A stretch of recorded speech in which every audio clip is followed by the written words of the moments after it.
হ্যাঁ, আমরা শুরু করি। কে কে আসছো? কালকে আমরা যে পর্যন্ত গিয়েছিলাম তাতে আমরা যে কথাটা তাড়াহুড়া করে কালকে শেষ করার চেষ্টা করেছি কিন্তু পারিনি। আজকে সেখান থেকে আমরা শুরু করি। যে রাজনৈতিক ভূগোলের বিষয়বস্তু ও পরিধি নিয়ে কালকে কথা বলছিলাম এবং আমরা বললাম যে রাজনৈতিক ভূগোলটা আসলে আহ, খুব দ্রুত পরিবর্তন হচ্ছে এবং বর্তমান যুগে খুবই প্রাসঙ্গিক, কারণ রাজনৈতিক বিষয়গুলা দেশে দেশে মহাদেশে মহাদেশে আগের মতোই অনেক বেশি প্রাধান্য পাচ্ছে।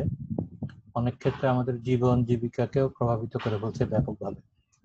আমরা দেখো এখানে লিখছি, এখানে যে স্লাইডটা তোমরা দেখতে পাচ্ছ বিষয় পরিধির ক্ষেত্রে আমরা কালকে যেটা বলছিলাম যে political geography is extended the scope of traditional political science approaches by acknowledging that the exercise of power is not restricted to state and bureaucracies but is part of everyday life।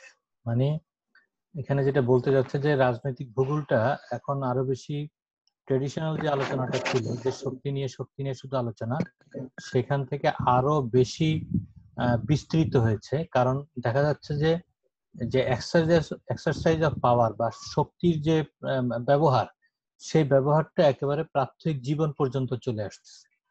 এবং এই সব কিছু মিলিয়ে আমরা দেখছি যে human জিওগ্রাফির একটা sub division, একটা শাখা হলেও সে আরো অনেকগুলো শাখাকেই প্রভাবিত করছে, বিশেষভাবে ইকোনমিক জিওগ্রাফিকে, অর্থাৎ ইকোনমিক সাইডটাকে ব্যাপকভাবে প্রভাবিত করছে। যাই হোক, তারপরে আমরা যেটা বলেছিলাম যে in particular contemporary political geography open considers, মানে একেবারে যদি সুনির্দিষ্টভাবে বলতে যাই তাহলে বলতে হবে যে পলিটিক্যাল জিওগ্রাফি এখন যে বিষয়গুলো আলোচনা করে সেই আলোচনাগুলো হচ্ছে এই যে আমরা বলছিলাম how and why states are organized into regional groupings both formally. আমরা বললাম যে কেন রাষ্ট্র আঞ্চলিকভাবে দলবদ্ধ হচ্ছে, দল গঠন করতেছে, সেটা তারা দেখতে যাচ্ছে। আর এটা ফর্মালি হইতে পারে, ইনফর্মালি হইতে পারে। যেমন ফর্মালি কিভাবে? ফর্মালি বললো যে ইউরোপিয়ান ইউনিয়ন, এটা একেবারে ঘোষণা দিয়ে তারা তাদের সাংবিধানিক মধ্যে পরিবর্তন এনে ইউরোপিয়ান ইউনিয়ন গঠন করলো, তাহলে এটা একটা ফর্মাল।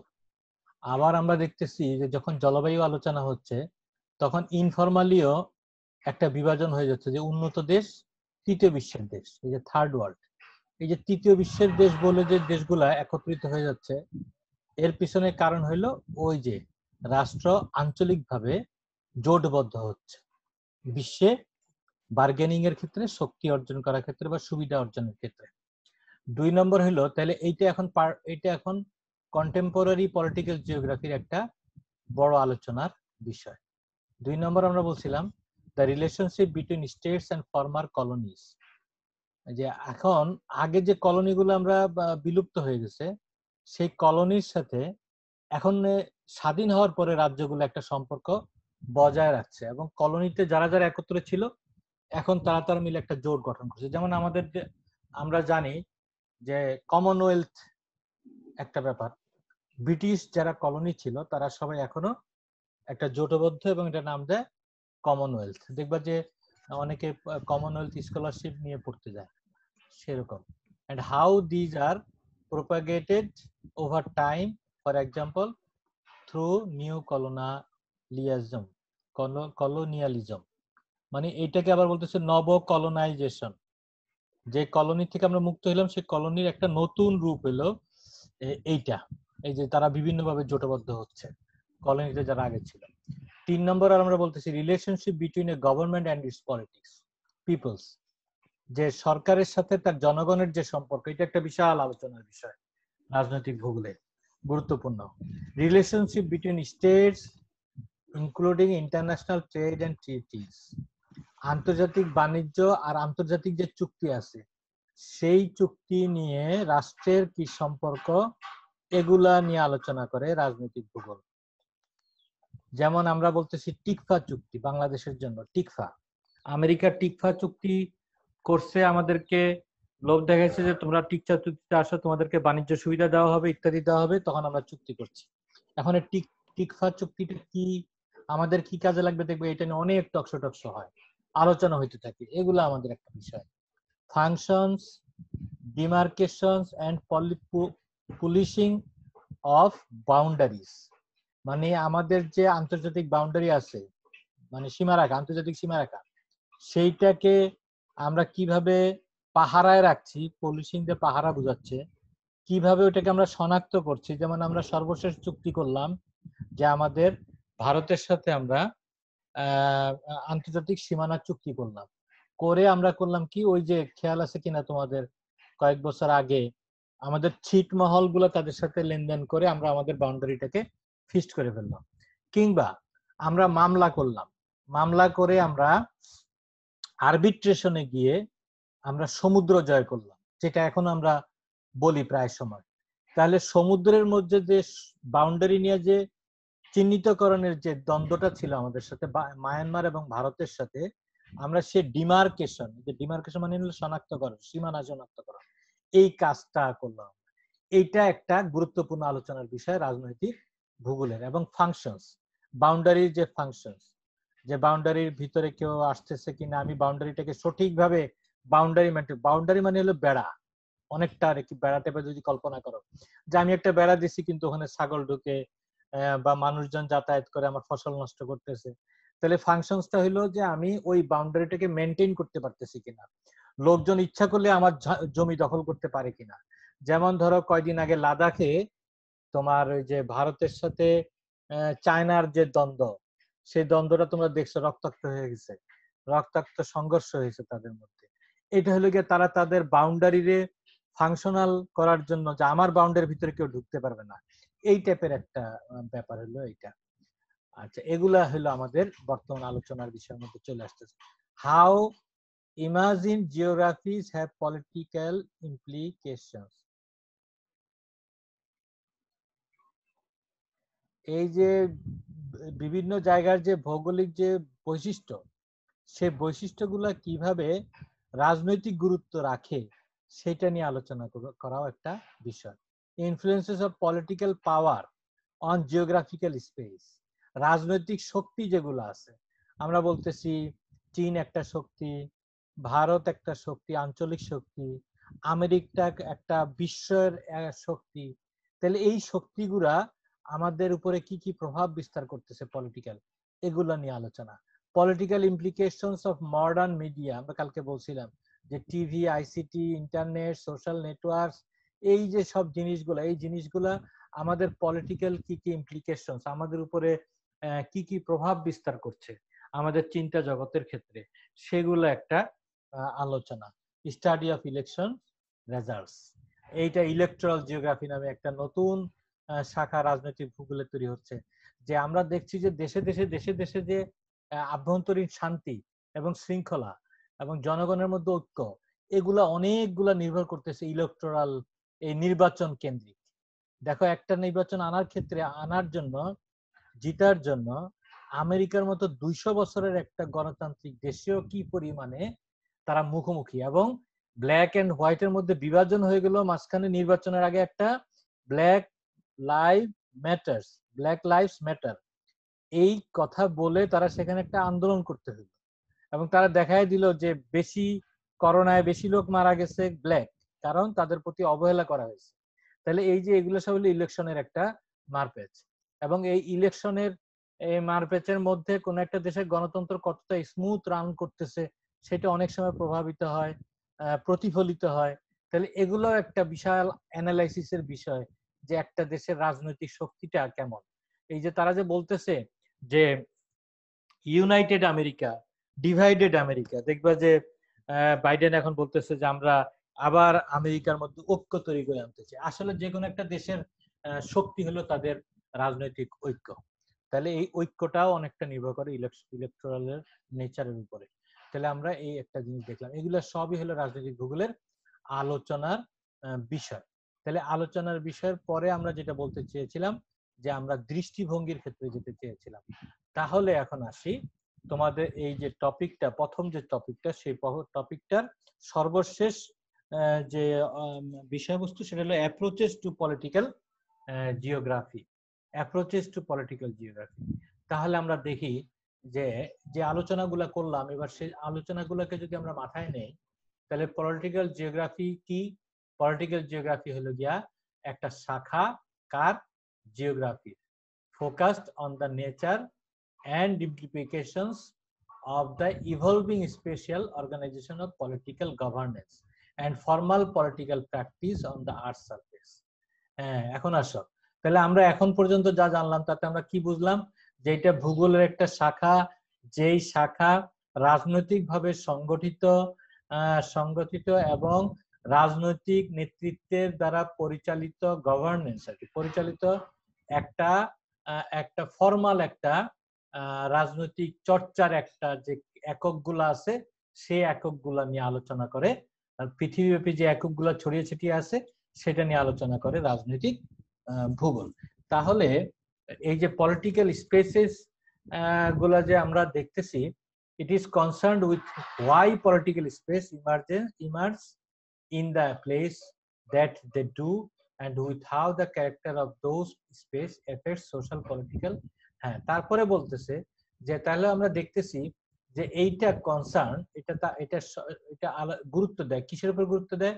যে রাজনৈতিক যে এককগুলো আমরা বলতেছি এটা কিভাবে তৈরি হলো। যেমন ধরো বাংলাদেশ একটা তৈরি হলো, এখন আমরা যেহেতু বাংলাদেশে থাকি, আমি বাংলাদেশের উদাহরণ দিচ্ছি এই জন্য, তাহলে এই বাংলাদেশটা তৈরি হওয়ার পিছনে এখানকার এই যে they do and with how the character of those space affects social, কিভাবে বাংলাদেশের রাজনৈতিক প্রেক্ষাপটে, অর্থনৈতিক প্রেক্ষাপট, সামাজিক প্রেক্ষাপট, পরিবেশের প্রেক্ষাপট, এগুলা সব কিভাবে এই রাজনৈতিক এককটা বা বাংলাদেশ তৈরি হওয়ার ক্ষেত্রে প্রভাব বিস্তার করেছিল।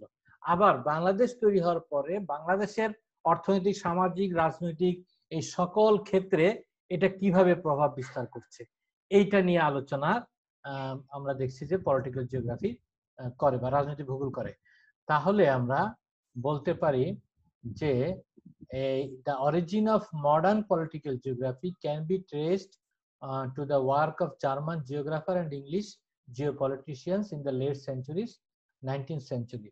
আমরা দেখলাম যে তাহলে জার্মানি এবং ব্রিটেনের জিওগ্রাফারদের দ্বারা জিওপলিটিক্স এটা চর্চার সাথে সাথে বা জিওপলিটিশিয়ানদের চর্চার মধ্যে দিয়েই 19 শতকের মধ্যে রাজনৈতিক ভূগোল জন্মলাভ করে, যেটা কিন্তু এখন অনেক বিস্তৃত আলোচনা করে অনেক বিষয়।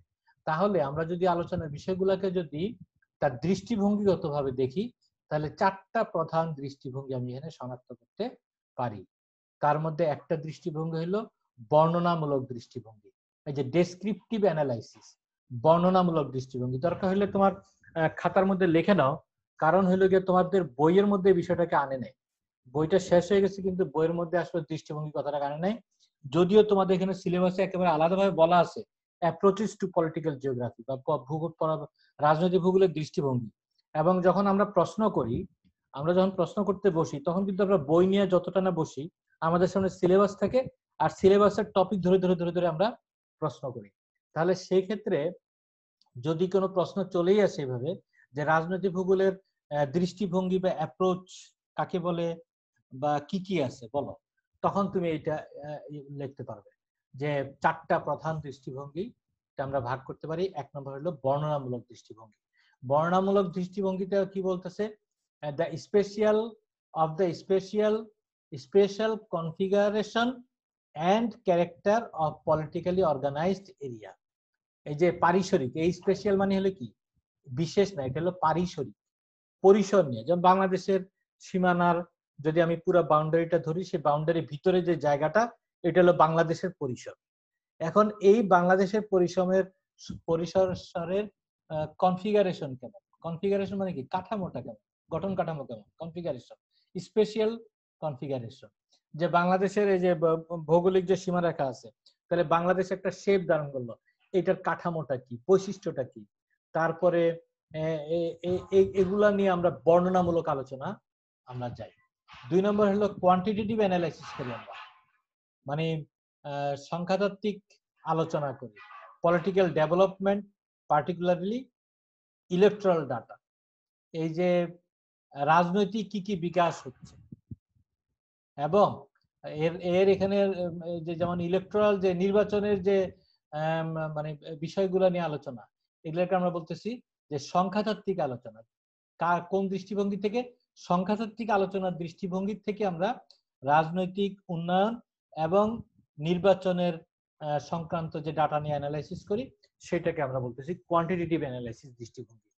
তারপরে বলতেছে স্ট্রাকচারালিস্ট অ্যানালাইসিস, কাঠামোগত দৃষ্টিভঙ্গি। কাঠামোগত দৃষ্টিভঙ্গি অর্থাৎ of the impacts of political economic arrangement on the existing political territorial bodies orders, territorial order। দেখো, পলিটিক্যাল ইকোনমিক অ্যারেঞ্জমেন্ট, অর্থনীতি হইলো মানুষের জীবন জীবিকা, কিন্তু দেখো এইটাকে আর এটাকে একত্র করে দিছে, কারণ এই জীবন জীবিকার প্রশ্নেই সন্তুষ্টি অসন্তুষ্টি মিলাই কিন্তু রাজনীতি অনেক ক্ষেত্রেই শক্তিশালী হয়ে যায়। এবং বর্তমানে বিশ্বের মধ্যে দেশে দেশে যে রাজনৈতিক নির্বাচন হয় সেই নির্বাচনটা কিন্তু মূলত হলো রাজনীতি, কিন্তু নির্বাচনে কোন পার্টি ভালো করবে কোন পার্টি খারাপ করবে সেটা নির্ভর করে সে অর্থনীতিতে কেমন অবদান রাখছে। আমাদের মতো উন্নয়নশীল দেশগুলোতে রাজনীতি শুধুমাত্র প্রাধান্য পেয়ে যায় অনেক ক্ষেত্রে, কিন্তু উন্নত দেশগুলোতে নির্বাচন, রাজনীতি এগুলো সব কিছু অর্থনীতির উপরে ফোকাস করে করা হয়।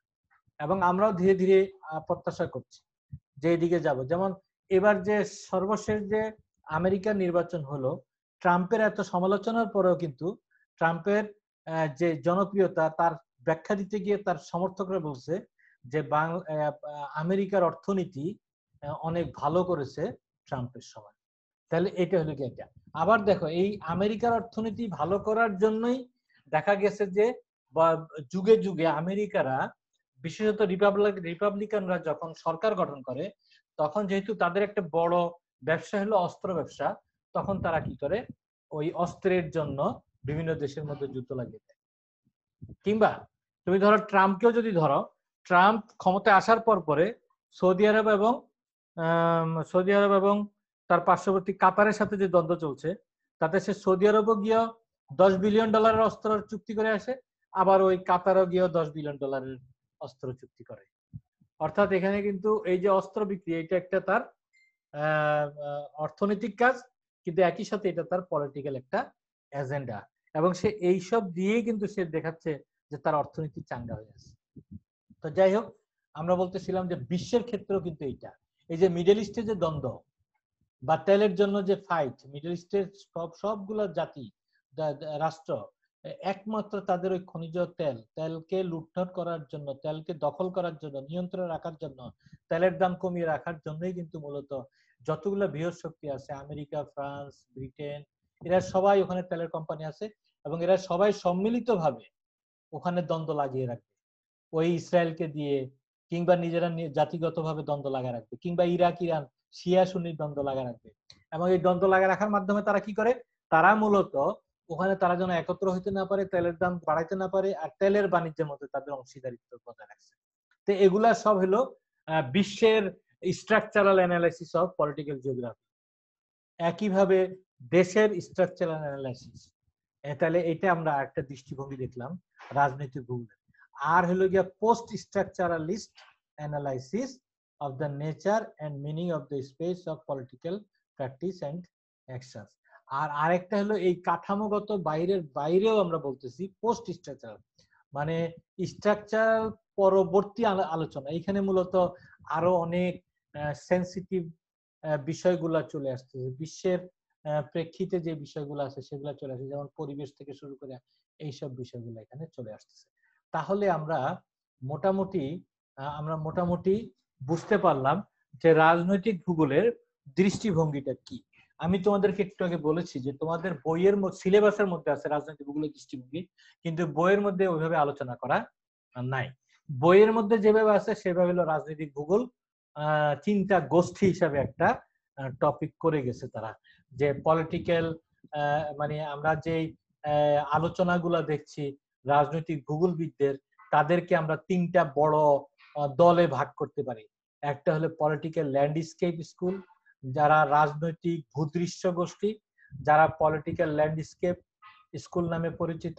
এখানে সবগুলা স্কুল বানান ভুল, SCHLL স্কুল, এই যে এখানে ঠিক আছে। আবার এখানেও ভুল করছে, পলিটিকো লিখে ফেলছে, এটা পলিটিক্যাল। এটা হলো ডক্টর রশিদ, ডক্টর আব্দুর রশিদের বই রাজনৈতিক ভূগোল। তোমরা তো বাংলা বই দেখবা, সেই জন্য বলতেছি। তাহলে এই বইয়ের মধ্যে একটু ভুল আছে, তাহলে ভুলটা একটু খেয়াল করে রাখবা। তাহলে দেখো, এ কিন্তু এখানে দৃষ্টিভঙ্গি আনে নাই, দৃষ্টিভঙ্গি আনে নাই, কিন্তু আনছে কি, আনছে হলো যে চিন্তা গোষ্ঠী আনছে। এখন চিন্তা গোষ্ঠীটার দৃষ্টিভঙ্গি সরাসরি না, আবার এই চিন্তা গোষ্ঠীরা ওই দৃষ্টিভঙ্গি মেনটেন করে আলোচনা করছে। যেমন আমরা যদি বলি রাজনৈতিক ভূদৃশ্য গোষ্ঠী, এটা হলো বর্ণনামূলক। আবার বাস্তু সংস্থানিকটা হলো স্ট্রাকচারালের সাথে রিলেটেড। এর আগের যে আমরা আলোচনাটা করলাম, এই যে স্ট্রাকচারের সাথে রিলেটেড, কোয়ান্টিটেটিভের সাথে রিলেটেড। আবার জৈবিক দৃষ্টিভঙ্গিটা হইলো কোয়ান্টিটেটিভের সাথে রিলেটেড দৃষ্টিভঙ্গি। তাহলে এরকম তিনটা গ্রুপ আমরা দেখতে পাচ্ছি, যে ভূদৃশ্য বা বর্ণনামূলক আলোচনা করছে, বাস্তু সংস্থানিক আলোচনা করছে, মানে বাস্তু সংস্থানিক মানে হলো রাষ্ট্রের মধ্যে রাষ্ট্র এবং জনগণের যে সম্পর্ক, এবং জনগণের সাথে জনগণের যে আন্তঃসম্পর্ক, এগুলা নিয়ে। আর হলো গিয়ে জৈবিক দৃষ্টিভঙ্গি, অর্গানিকটা হলো ওই যে জনসংখ্যা, নির্বাচন, এইসব নিয়ে যে আলোচনা।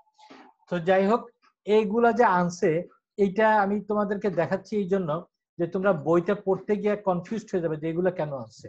এগুলা আসলে ওই যে বললাম যে দৃষ্টিভঙ্গির ক্ষেত্রে আলোচনা করতে গিয়ে তারা যখন মনে করো লিখতে গিয়ে যখন সমস্যা বোধ করছে, তখন তারা এই রাজনৈতিক ভূদৃশ্য গোষ্ঠীর আওতায় এবার তারা করছে কি, এই মতো গোষ্ঠীর অনুসারে রাজনৈতিক ভূগোল, রাজনৈতিক ভূদৃশ্যের বিভিন্ন একক, যেমন রাষ্ট্রের অবস্থান, আকার, আয়তন, জনসংখ্যা, পার্থক্য, উপবিভাগ ইত্যাদি নিয়ে আলোচনা করে। এই ইত্যাদি নিয়ে আলোচনা করার পরে বইটাকে মোটা তাজা করার জন্য এবার কি কি নিয়ে আলোচনা করে, রাষ্ট্রের অবস্থান বলতে কি বোঝায়, আয়তন বলতে কি বোঝায়, এইসব টুকিটাকে দিয়ে তোমার পৃষ্ঠাটা বড় করছে। এইটা দেখার এখানে দরকার নাই। কথাটা বুঝে আসছে? শুনতেছো কেউ? হ্যালো? জি স্যার, শুনতেছি স্যার। জি স্যার, শোনা যাচ্ছে। যে এই যে বইয়ের যখন দেখবা যে দৃষ্টিভঙ্গি আমি আলোচনা করলাম চারটা, descriptive, quantitative, structuralist, post structuralist, কিন্তু বইয়ের মধ্যে দৃষ্টিভঙ্গি পাবা না, বইয়ের মধ্যে পাবা যে গোষ্ঠী। আবার এই গোষ্ঠীটাকে বড় করে দেখানোর জন্য তারা এরকম এই গোষ্ঠী আলোচনায় রাজনৈতিক ভূদৃশ্য গোষ্ঠী, বা যেসব রাজনৈতিক ভূগোলবিদরা ভূদৃশ্য নিয়ে আলোচনা করছে, রাজনৈতিক ভূদৃশ্য নিয়ে, তারা রাষ্ট্রের আকার, আয়তন, জনসংখ্যা ইত্যাদি নিয়ে আলোচনা করে। এই পর্যন্ত বলার পরেই তোমার কাজ শেষ, তোমার কাজ শেষ।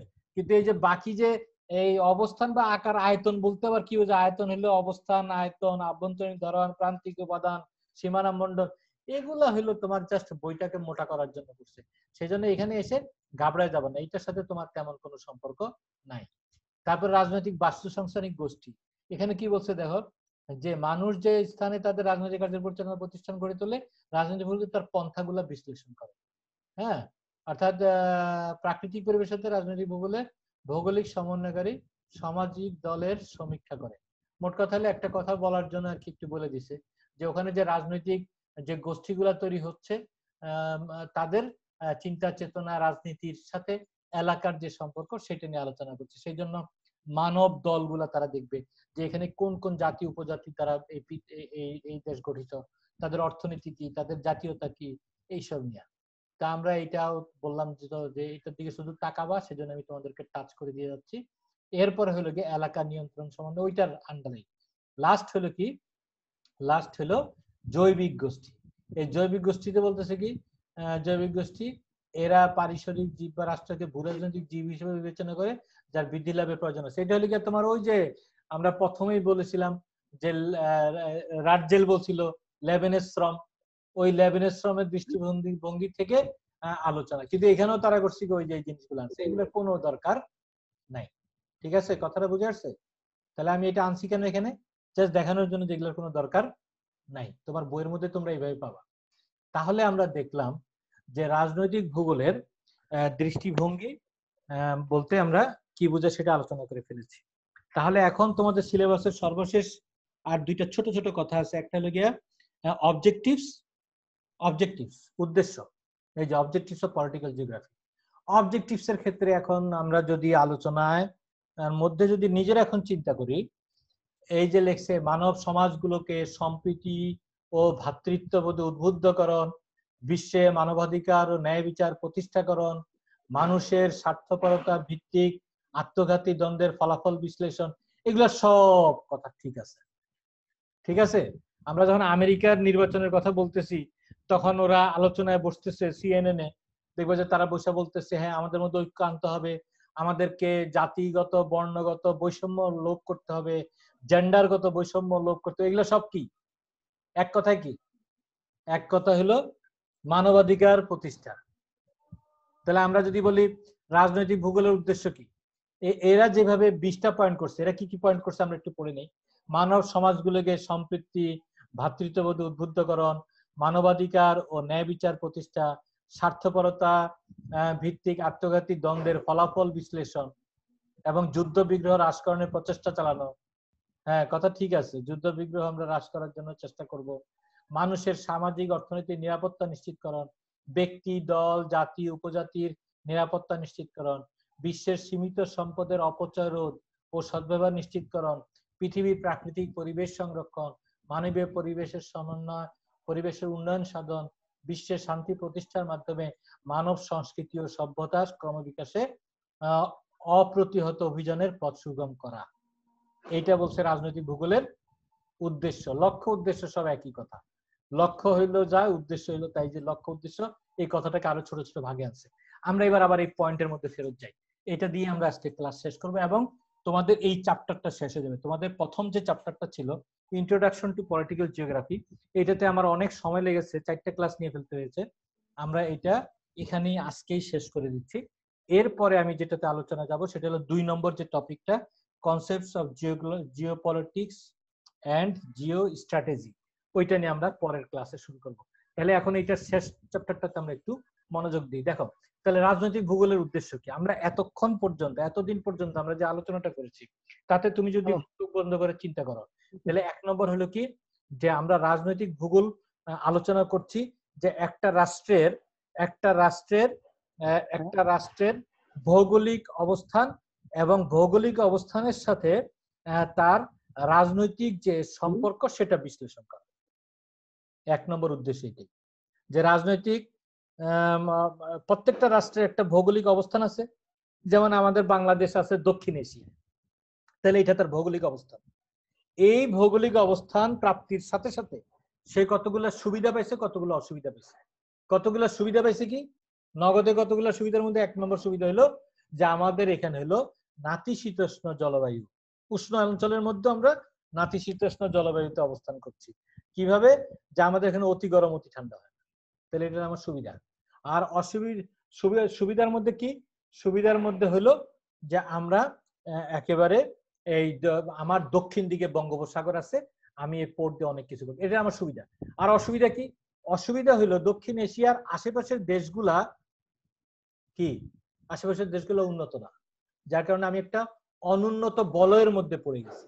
যখন আমি অনুন্নত বলয়ের মধ্যে পড়ে গেছি, আমাকে এককভাবে এখানে উন্নত হইতে অনেক কষ্ট করতে হবে।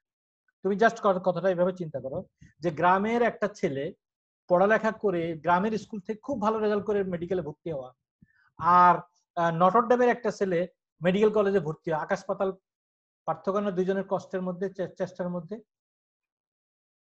তাহলে এই যে পার্থক্যটা, এই পার্থক্যটা হলো যে নটরডেমের ছেলেটা একটা পরিবেশ পাচ্ছে, সেই পরিবেশের কারণেও সে উন্নত হয়ে যাচ্ছে।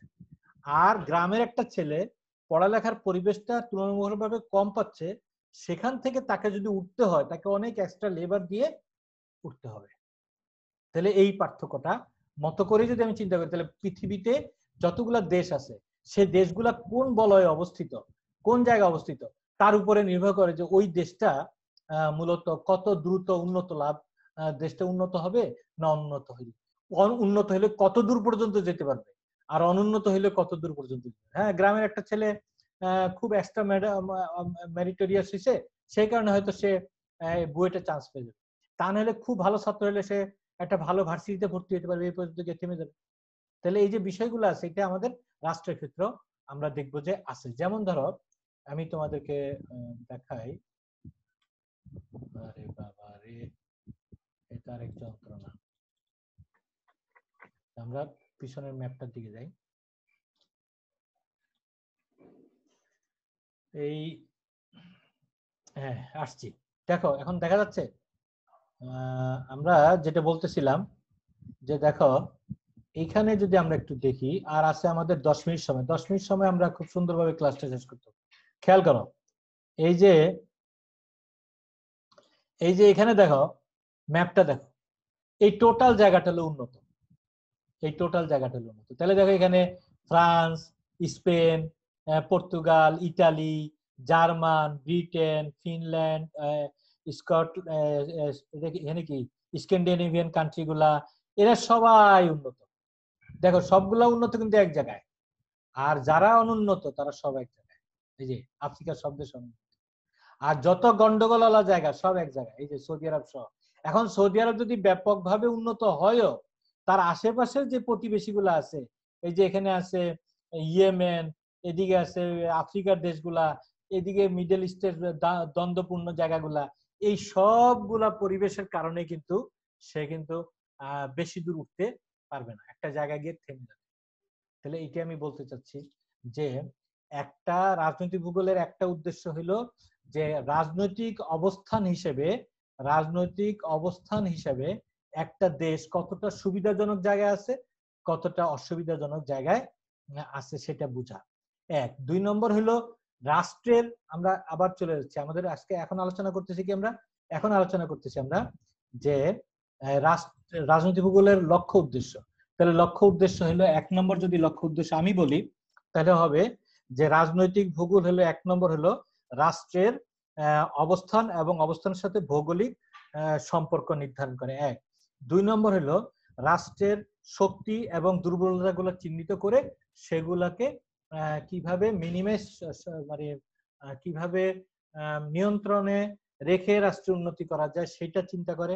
3 নম্বর হলো যে রাজনৈতিক ভূগোল আন্তর্জাতিক এবং আঞ্চলিকভাবে কিভাবে একটা রাষ্ট্র তার বিভিন্ন সম্পর্কগুলো বজায় রেখে তার উন্নয়নমূলক কর্মকাণ্ড এবং অর্থনীতি এবং রাজনীতি চালিয়ে যেতে পারবে সেটা নিয়ে আলোচনা করে। তোমরা কি ডিসকানেক্টেড হয়ে গেছো? কারেন্ট চলে গেছে আমার এখানে। আচ্ছা, যাই হোক, তাহলে এইভাবে আমরা এখানে দেখতেছি অনেকগুলা আলোচনা যে পৃথিবীর, তারপরে রাষ্ট্রের মধ্যে যে বিভিন্ন রাজনৈতিক প্রক্রিয়াগুলো আছে